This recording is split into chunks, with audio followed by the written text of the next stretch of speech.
November 11th, 1918. Everyone celebrated the armistice in the Times Squares of the world. While victory flags still waved, America cut the Army Air Service 95%, making it a skeleton force. In France, our airmen had earned the admiration of the Allies, but economy only permitted a handful to rejoin the post-war ranks. Fortunately, among them were Mitchell, Brereton, Spotts, Arnold, and other future Air Force leaders. Many airmen, such as Captain Eddie Rickenbacker, left the service and adjusted themselves to the rigors of civilian life. A few became world famous, like Air Captain Fiorella LaGuardia. For those who stayed in, there was immediate need for their activities. To inaugurate the U.S. Airmail Service, which was pioneered by the Army, President Wilson escorted the First Lady. The Postmaster General picked one of us Army pilots to be the first to fly the mail. For the benefit of the Red Cross, the President had addressed a letter to the Postmaster of New York City. Witnesses watched the famous first airmail letter being posted. Lack of instruments and navigation maps made flying tough, but we hoped jobs like this would increase public confidence in our ability. With the mail sacked up and ready to go, Wilson and the pilot discussed the proposed flight. Meanwhile, the 4 mail sacks were stashed away in the open cockpit under the President's friendly gaze. Then the pilot climbed aboard, little dreaming that less than 22 miles from Washington he'd get lost. Later, the first airmail was delivered by another pilot who followed the railroad tracks to New York. Another Army assignment for men who stayed in uniform was forest fire patrol. Quick detection brought about important savings in the nation's timber. But in those days, the one who most often captured the public's eye was the war-trained flyer who took up barnstorming. With a $50 surplus trainer and a complete disregard for the law of gravity, he worked in a drafty office only a few seconds a day. To wildcats like Howard Hawks, Roscoe Turner, and Stinson goes much credit for introducing America to the sky. Even the obsolete pusher, condemned by the Army before the war, helped popularize aviation, develop airfields, and add to the knowledge of flying. The crowds loved to watch the daredevils outdo each other with spectacular stunts.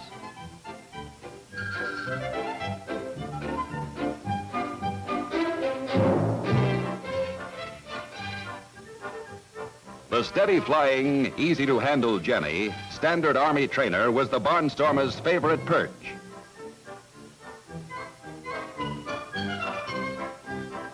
Although some of the more reckless civilian flyers gave aviation a black eye, most of them helped America lead the world toward the air age. Wherever there was business enough, the gypsy flyer settled down. He bought a bigger plane, rented a larger cow pasture, and often gave free rides, especially to the ladies. Rides with every modern convenience. Eventually, there grew up the private intercity taxi services which flew millions of miles, direct ancestors of today's big commercial lines. After the war, Congress set up the Air Service as a permanent combat element and permitted training to start again. We studied aerial photography. As the eyes of the Army, one of the Air Service's primary missions was reconnaissance. The main tool was a high-speed aerial camera. After the pictures were taken, the glass plates were developed. Then a lab man made contact prints. Finally, these overlapping pictures were cut up and pasted down as a mosaic. Some of us were briefed for our first mission, strafing maneuvers. This strafing mission was against ground troops armed with anti-aircraft. With the help of the ground crews, we started the takeoffs. Still based on wartime practices, the training program was in 3 parts: primary, basic, advanced. In advanced, we specialized in bombardment, observation, pursuit, or attack. When they heard our engines roar, the troops ran for cover. Flying through their anti-aircraft fire, we strafed the enemy. A mule-drawn ack-ack blazed away.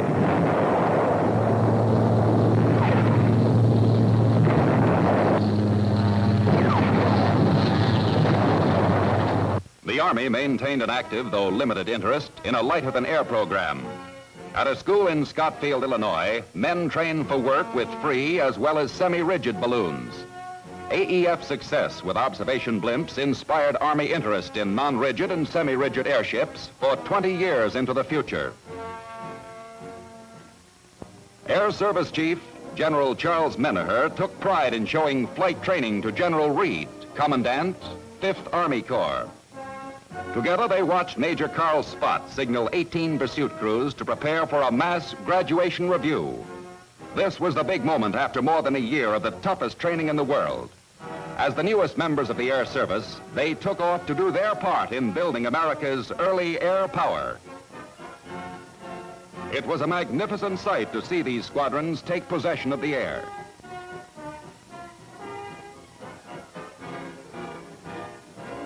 Flying safety was a constant goal, and development of a life-saving parachute which the early birds could trust was high on the list of equipment being researched.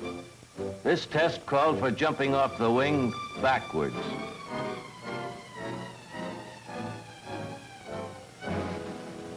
Another method was having the slipstream open the chute and yank a man off the wing. Although parachutes had been offered by the Service of Supply for some time, our men didn't use them. To prove that the equipment worked, many of the test jumps were made by the inventors themselves. Despite budget setbacks, the Air Service continued to make aviation history with record-breaking flights. Lieutenants Kelly and McCready won congratulations from the Dean of all flyers, Orville Wright, for setting several duration and distance records in the famous T-2, a hot ship. For the first non-stop coast-to-coast flight, the Air Service modified a giant commercial transport with special tanks in the wings.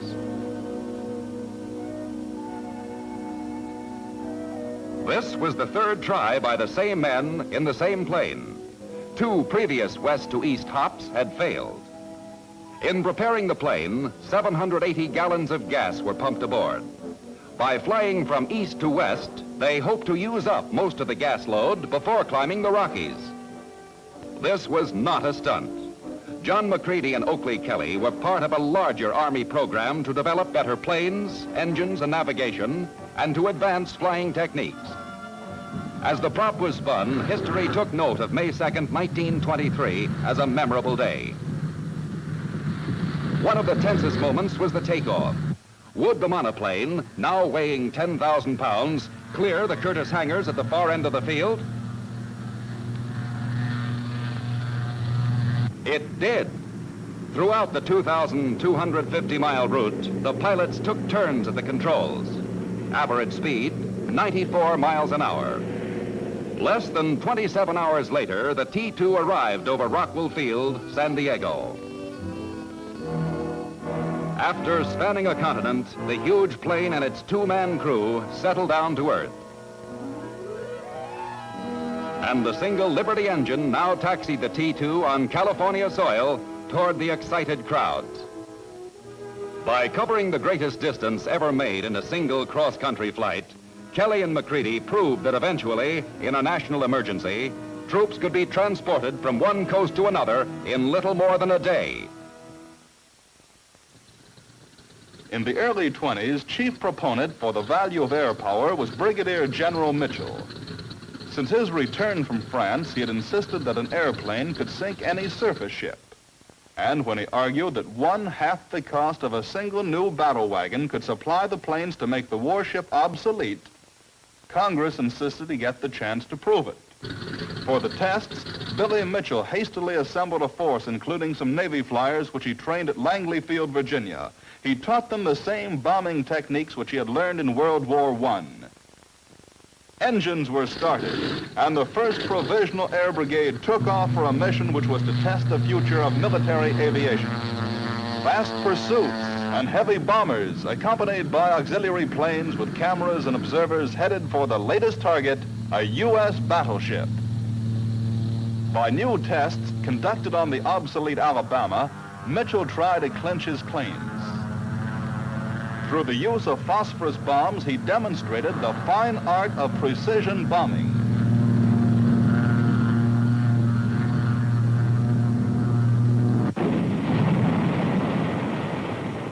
A perfect hit. This was expert pinpoint bombing. Heavier bombs were now prepared by the armorers of the Air Brigade, and the SS Chalmette radioed orders for the new takeoffs. Power men signaled the heavy bombers, and again they displayed the same remarkable precision.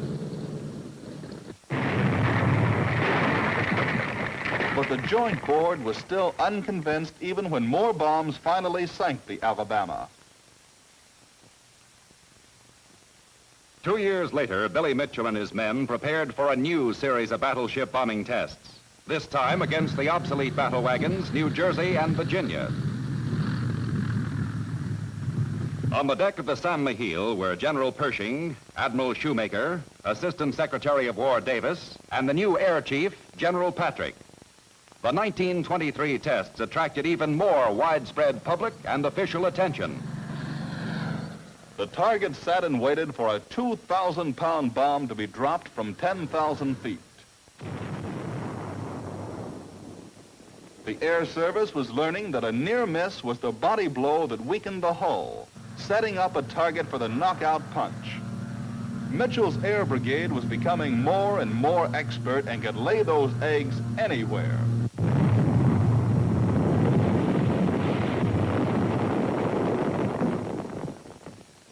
A photo plane recorded everything on film. The beginning of the end of a mighty warship victim of precision bombing. A direct bomb strike had cleared the decks and armor plate buckled like a tin can.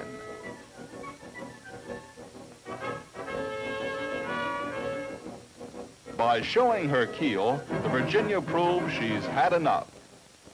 And she's on her way to join the other test victims, German sub U-117, destroyer G-102, light cruiser Frankfurt, and battleship Ostfriesland, as well as U.S. battleships Alabama and New Jersey. Air power versus sea power. The tests were a brilliant success, even if many years were to go by before their significance was fully appreciated.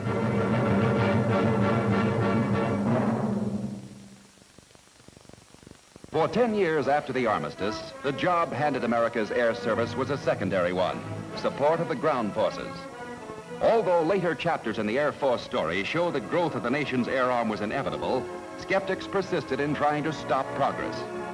Thus, it was a slow and difficult climb to be allowed a more positive role in national defense, and eventually to prove, like Billy Mitchell did, the power punch of strategic bombardment and the peace power of the United States Air Force.